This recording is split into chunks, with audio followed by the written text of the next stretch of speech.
The conference room at Hope Harbor Youth Center had seen a lot of presentations over the years.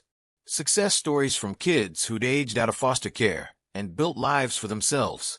Grant proposals from earnest social workers. Tours for donors who wanted to see where their money went. But nobody in that room had ever seen anything like what was about to happen. Eleanor Hartford stood near the windows, half listening to the program director's introduction. She was 72 years old, worth approximately $3 billion, and so tired she could barely remember why she'd agreed to this visit. Her assistant had put it on her calendar months ago, a site visit to one of the youth organizations her foundation funded. Eleanor showed up to these things because it was expected, because her presence meant continued funding, because seeing the work firsthand supposedly mattered. But honestly, after 40 years of charity visits and ribbon cuttings and carefully staged interactions with grateful recipients, it all blurred together. The program director, a woman named Sarah Chun, was explaining the organization's mission: support for young adults aging out of foster care, job training, housing assistance, mentorship programs. Eleanor had heard variations of this speech 100 times. She nodded in the right places, made appropriate comments, tried to look engaged despite the exhaustion that had settled into her bones over the past decade. Then Sarah said, "We'd like to introduce you to some of our youth ambassadors. These are young people who've been through our programs and now volunteer to help others. They represent what's possible when we invest in our kids." She gestured toward the door. "Please come in." 3 young people entered, 2 boys and a girl, all around 18, dressed in their best clothes, nervous but trying to hide it. Eleanor smiled automatically, the practiced smile she'd perfected over decades of public appearances. The kind of smile that looked warm in photographs, but required no genuine emotion. The first boy introduced himself. Daniel, 19, going to community college for engineering. The second was James, 18, working full-time and saving for trade school. Eleanor shook their hands, said encouraging things, played her role perfectly. Then the girl stepped forward. "Hi, Mrs. Hartford. I'm Lily Morgan. I'm 18, and I've been with Hope Harbor since I aged out of the system 6 months ago. I'm starting college in the fall, and I volunteer here on weekends to help younger kids navigate the transition." Eleanor reached out to shake her hand, still on autopilot, still not really seeing the individual person in front of her. Just another success story, another face in the endless parade of charitable recipients. But as Lily moved closer, as the light from the window caught her just right, Eleanor's gaze dropped to the girl's neck, and everything stopped. The necklace, a delicate silver chain with a pendant, a small bird in flight, wings spread, impossibly detailed. Eleanor knew that necklace. She knew it because she commissioned it 17 years ago from a jeweler in Florence. She knew it because she'd given it to her daughter on her 20th birthday, back when they were still speaking to each other, back before everything fell apart. She knew it because it was unique, one of a kind, custom designed with a tiny inscription on the back that read "Fly Free, my darling girl." The room tilted. Eleanor's hand, still extended for the handshake, started trembling. She tried to speak, but no words came out. Her mind was racing, trying to make sense of what she was seeing, trying to understand how this girl, this stranger, could possibly be wearing her daughter's necklace. "Mrs. Hartford?" Sarah's voice sounded distant, concerned. "Are you all right?" Eleanor couldn't answer. She was staring at Lily, really looking at her for the first time. The shape of her face, the color of her eyes, that specific shade of hazel green that Eleanor saw every time she looked at old photos. The way she held herself, one hand fidgeting with the necklace pendant in a gesture so familiar it made Eleanor's chest ache. "Where did you get that?" Eleanor whispered. Her voice was barely audible, shaking with an emotion she couldn't name yet. Hope, terror, grief, all of it at once. Lily looked confused, her hand moving instinctively to the necklace.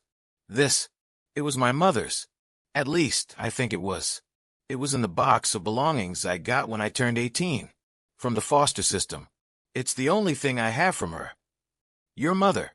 The words hit Eleanor like a physical blow. She felt tears starting, hot and unexpected, blurring her vision. She never cried. She'd built an empire through ruthless control, through never showing weakness, through burying her emotions so deep that even she couldn't find them anymore.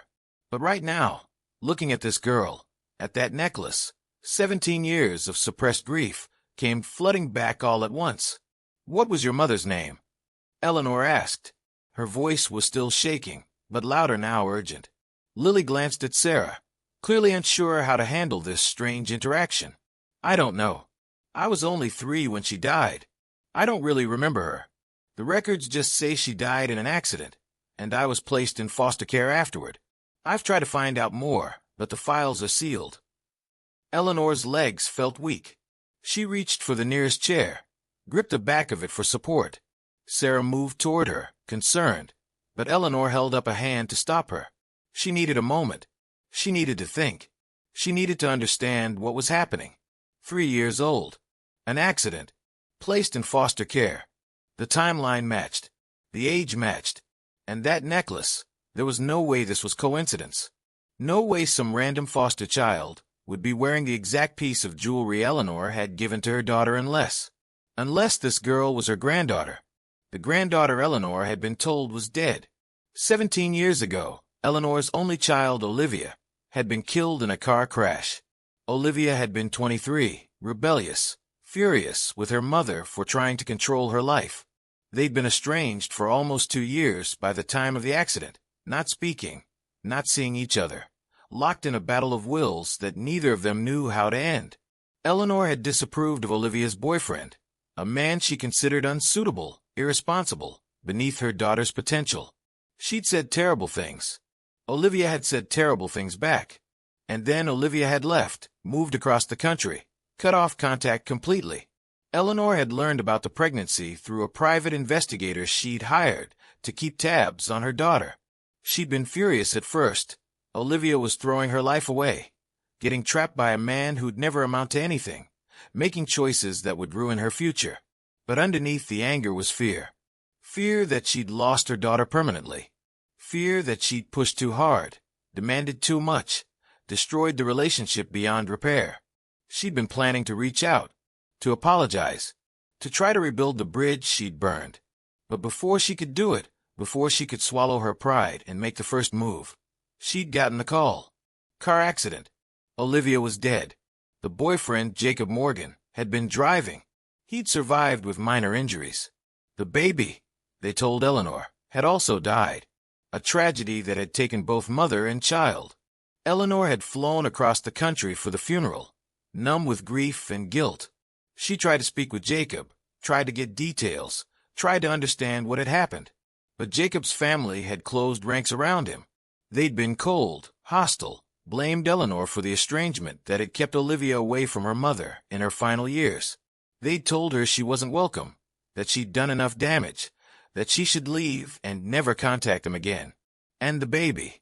When Eleanor had asked, when she'd begged for details, for a chance to say goodbye, they told her it was handled. The baby had been buried with Olivia. There was nothing Eleanor could do. No body to view, no grave to visit. Just the stark fact that her daughter and granddaughter were both gone, and she'd never even gotten to meet the child who might have given her a second chance at family. Eleanor had believed them. Why wouldn't she? They'd had death certificates. They'd arranged the funeral. They'd handled everything while Eleanor was still in shock, still trying to process that her only child was gone. By the time Eleanor thought to question, to verify, to demand proof, months had passed, and she'd been so destroyed by grief, so broken by the guilt of knowing she and Olivia had died estranged, that she couldn't face digging deeper into the tragedy. She'd thrown herself into work instead, built her company into an empire, donated millions to charity, kept moving, kept achieving, kept filling the emptiness with accomplishments that meant nothing because there was no one left to share them with. She'd convinced herself that the pain would fade eventually. That time would make it bearable. But 17 years later, she still couldn't look at photos of Olivia without feeling like she was drowning. And now this girl was standing in front of her, wearing Olivia's necklace, claiming her mother had died when she was 3, claiming she'd been placed in foster care, claiming she didn't know her mother's name or what had happened. "Lily," Eleanor said, her voice steadier now despite the tears still streaming down her face. "How old are you exactly? When's your birthday?" Lily looked increasingly uncomfortable, but she answered, "I just turned 18 last month. April 15th. April 15th. Eleanor closed her eyes. Olivia had been due in early April. The crash had happened in late March. If the baby had survived, if she'd been born slightly premature after the accident, the timing would be exactly right. Eleanor opened her eyes and looked at Sarah. "I need to speak with Lily privately. Please. It's urgent." Sarah hesitated. "Mrs. Hartford, I'm not sure, Lily. Are you comfortable with this?" Lily nodded slowly. She looked confused and a little scared, but also curious. "It's okay. I want to know what's going on." Sarah ushered the boys out and closed the door, leaving Eleanor and Lily alone in the conference room. Eleanor pulled out a chair and sat down heavily, gesturing for Lily to do the same. For a long moment, neither of them spoke. Eleanor was trying to figure out how to say what she needed to say, how to ask the questions that would either confirm or destroy the fragile hope that had ignited in her chest. "That necklace," Eleanor said finally. "I gave it to my daughter on her 20th birthday. I had it custom-made in Italy. There's an inscription on the back of the pendant. 'Fly free, my darling girl.' Is that what it says?" Lily's hand went to the necklace again, fingers trembling slightly as she turned the pendant over.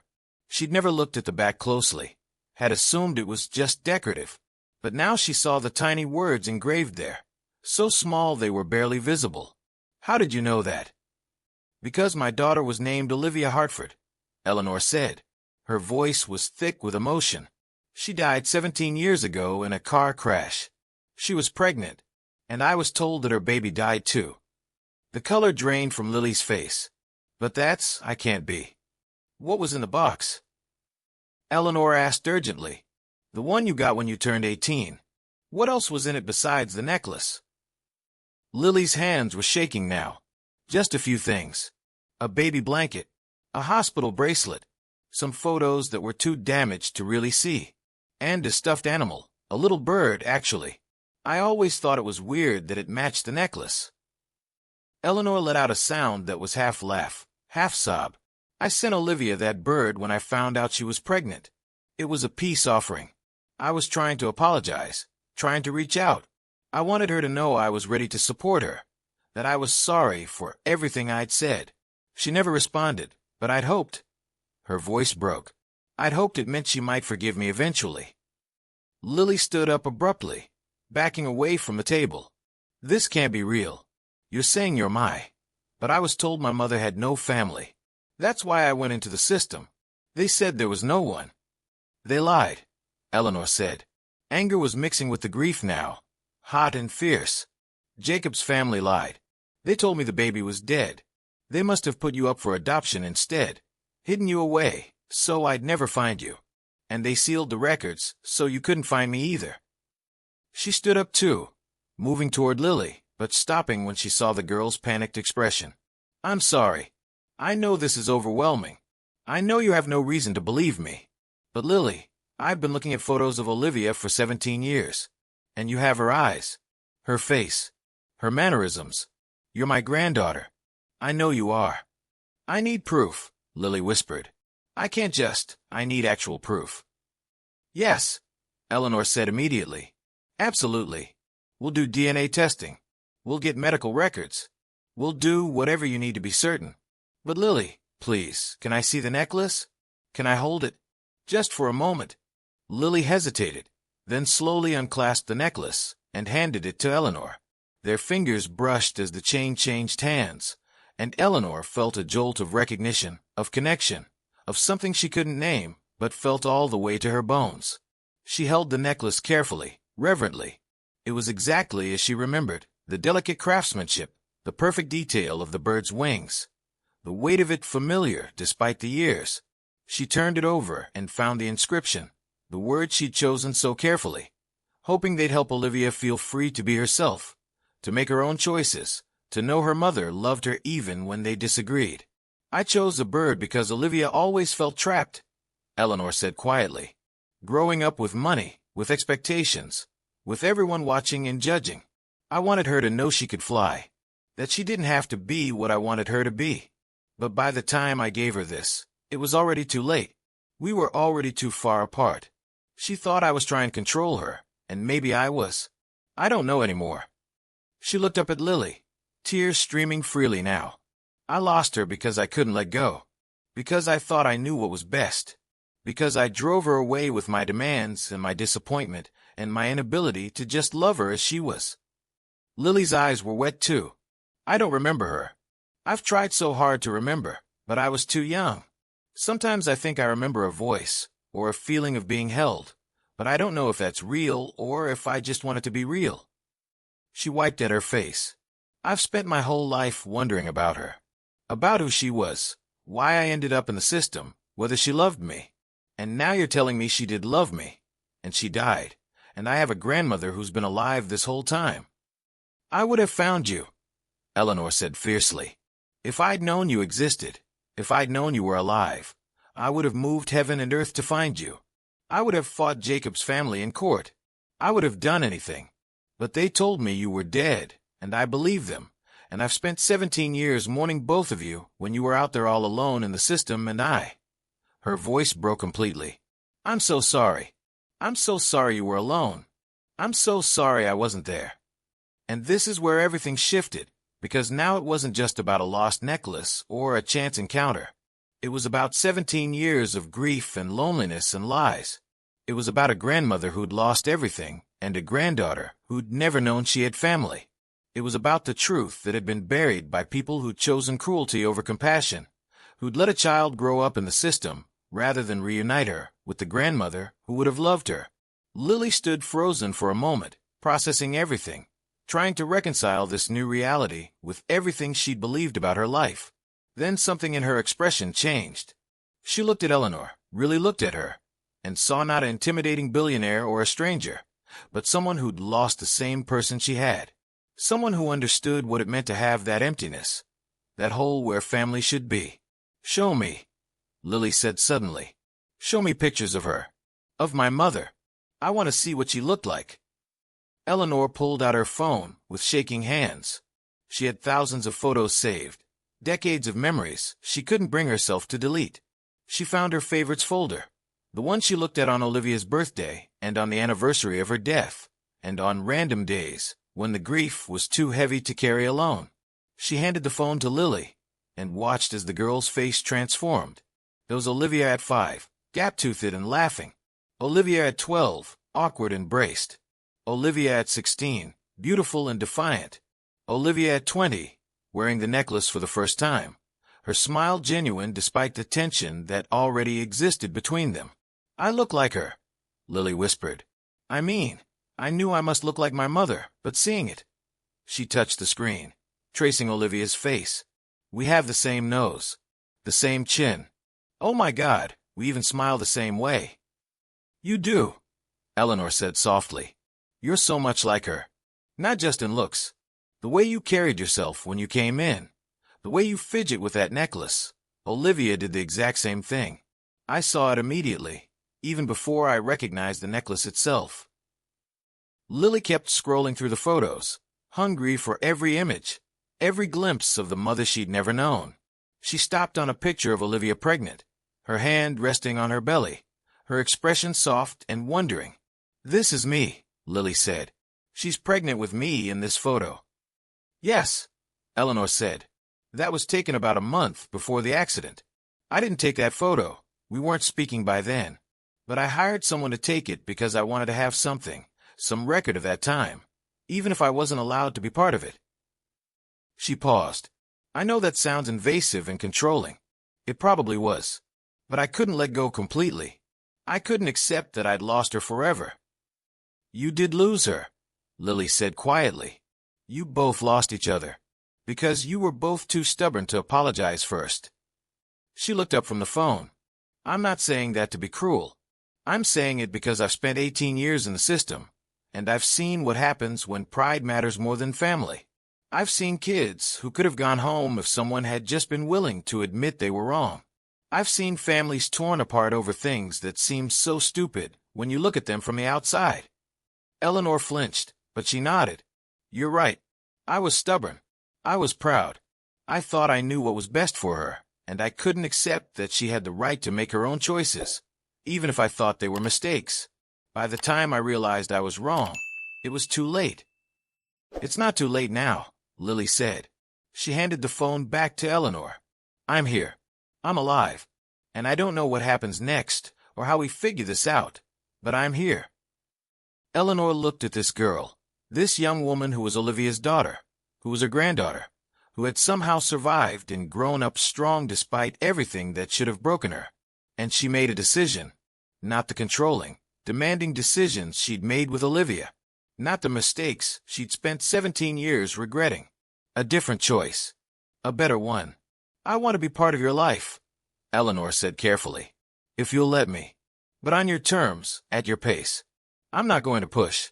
I'm not going to demand. I'm not going to try to control you or fix you or turn you into something you're not. I'm just going to be here for whatever you need, however you need it. And if you decide you don't want a grandmother, if this is all too much and you'd rather I stay out of your life, I'll respect that too. You get to choose. Lily was quiet for a long moment. Then she said, I've never had anyone offer me choices before. In the system, you just take what you get. Foster homes, caseworkers, placements. It all just happens to you. Nobody asks what you want. She met Eleanor's eyes. I want to get to know you. I want to understand who my mother was. I want to hear stories about her, see more photos, learn about the family I never knew I had. But I'm also scared. Because what if we can't make this work? What if we're too different? Or what if I disappoint you the way she did? Or what if... Stop, Eleanor said gently. Olivia never disappointed me. I was disappointed in myself for failing her as a mother, for valuing control over connection, for being so afraid of her making mistakes that I didn't let her be human. She reached out slowly, giving Lily time to pull away if she wanted to, and took her hand. You are exactly who you're supposed to be. You survived things no child should have to survive. You've built a life for yourself from nothing. You volunteer your time to help others. You're going to college. You're extraordinary. And the only thing I want from you is the chance to know you. That's all. Lily squeezed her hand. Okay, but we do this slowly. And we do the DNA test, because I need to know for sure. I need proof that this is real and not just some weird coincidence or mistake. Absolutely, Eleanor agreed. We'll do everything properly. We'll verify everything. And in the meantime, I'll start looking into what Jacob's family did, how they managed to hide you from me, what legal remedies we might have. Because, Lily, what they did was wrong. They kept you from your family. They let you grow up in the system when you had a grandmother who would have loved you. That's not okay. I don't want revenge, Lily said. I just want to understand what happened. And why. Over the next few hours, Sarah Chun returned and was brought into the situation. She listened with growing shock as Eleanor explained what they discovered, what they suspected. I don't even know what to say, Sarah admitted. Lily, are you okay? Do you need anything? I need time to process, Lily said. But I think I'm okay. I think this is actually the most okay I've been in a really long time. Eleanor arranged for DNA testing immediately. She had the resources to get results fast, within 48 hours instead of the usual weeks. She also retained a team of lawyers to investigate the adoption records, to track down what had happened after Olivia's death, to find out how Jacob Morgan's family had managed to hide a baby from her biological grandmother.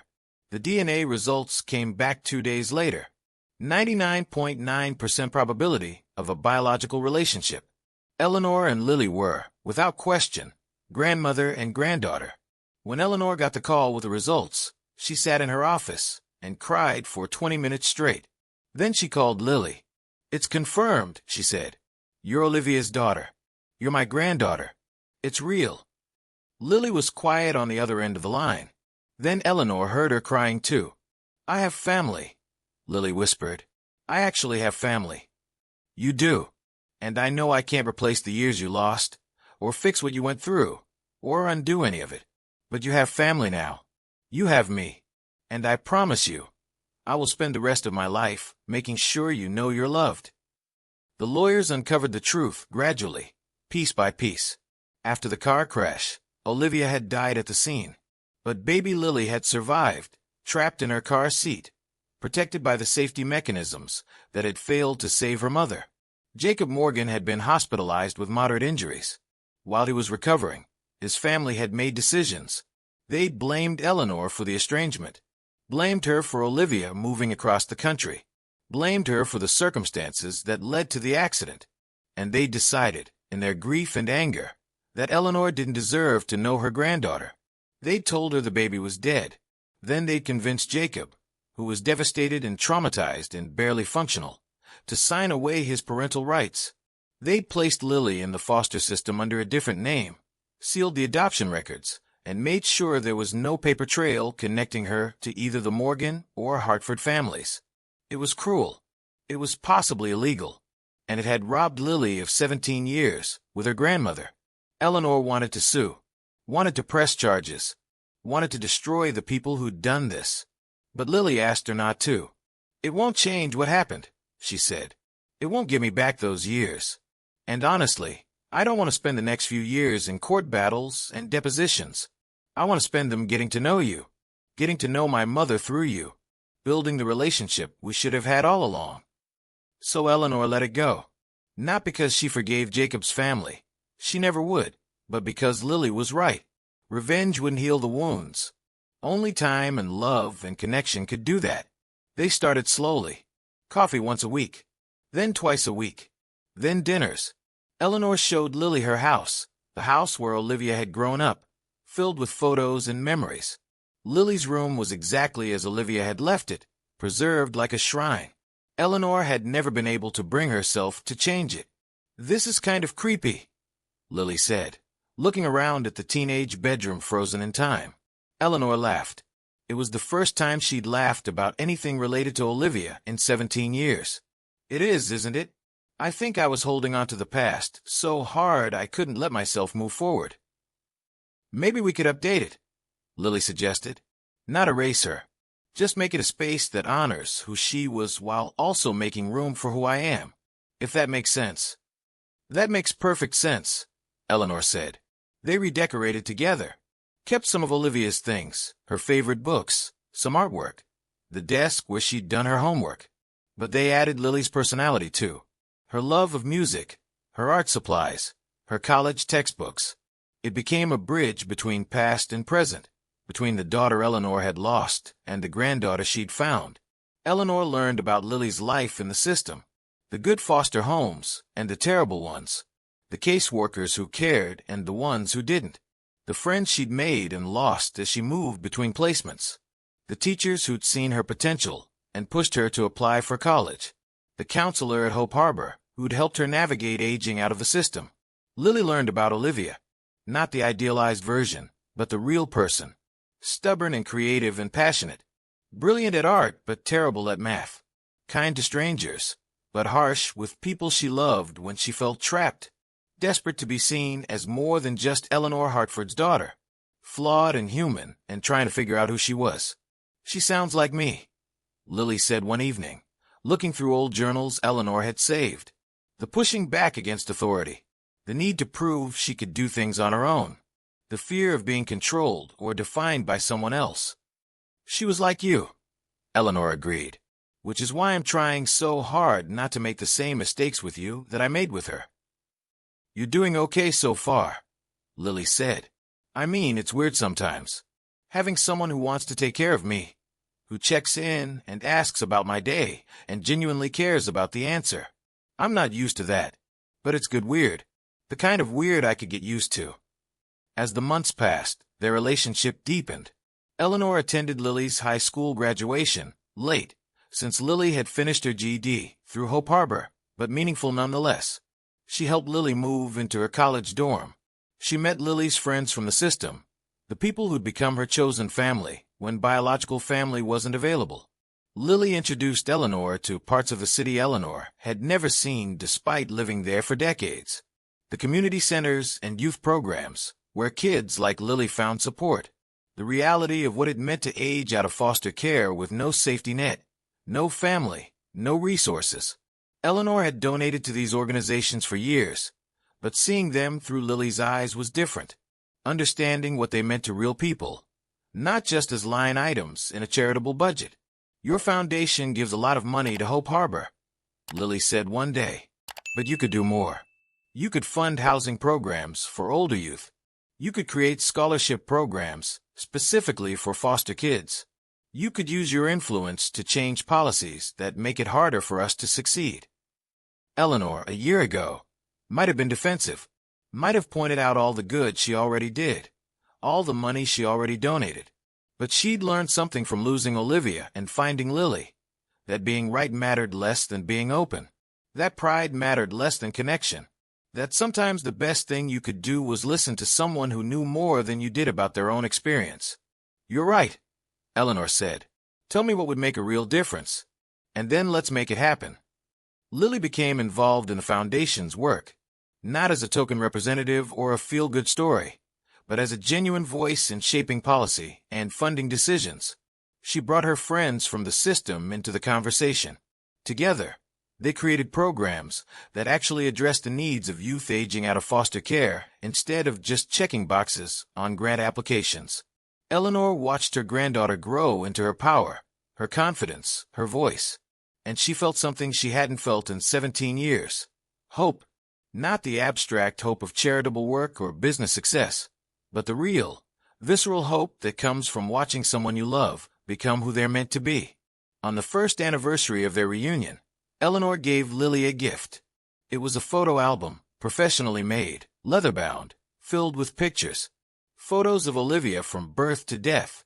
Photos of Eleanor and Olivia together in happier times.